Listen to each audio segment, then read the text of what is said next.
majority of us at some point or another are going to suffer with a mental health condition, however minor or severe it may be. It's going to happen. We're all going to struggle at some point. I don't understand why people are so shy to talk about it. I suffer.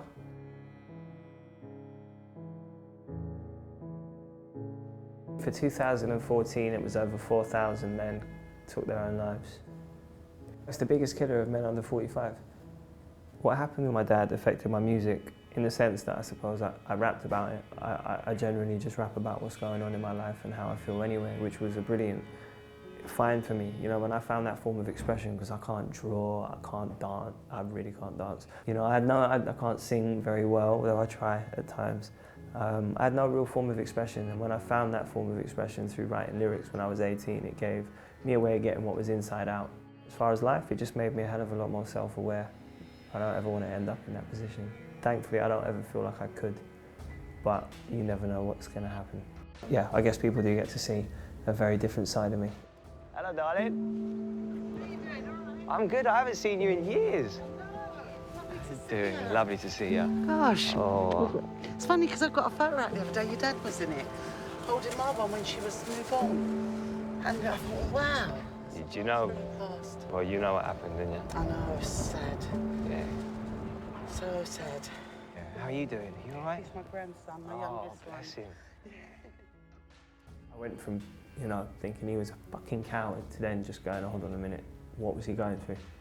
That was kind of what stuck. You know, what was he going through to have done that?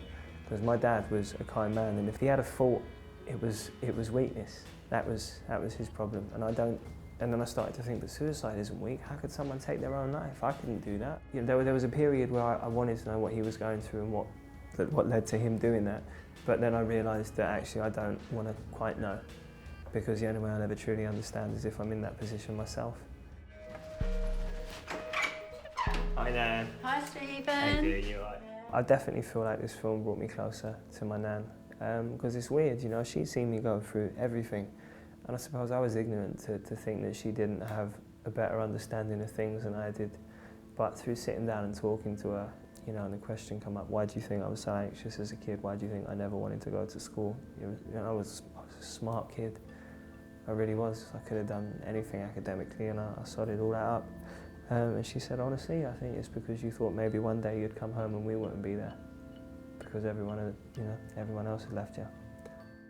You're such a fucking... No, don't be silly. Not me, him. I'm entitled to cry. He's a flipping muppet.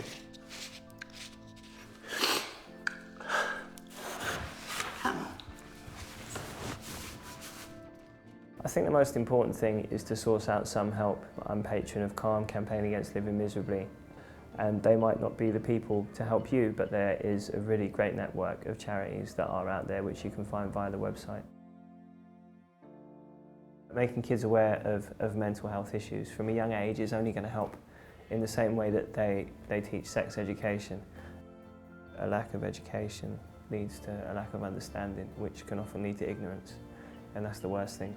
As far as what we can do as a society and just as people, sometimes when you see someone going through something, you know, it can feel like it's easier to shy away because you don't want to offend them by saying, come on man, like you're not talking to me, there is something wrong, I can see it. But as a friend, that's your duty.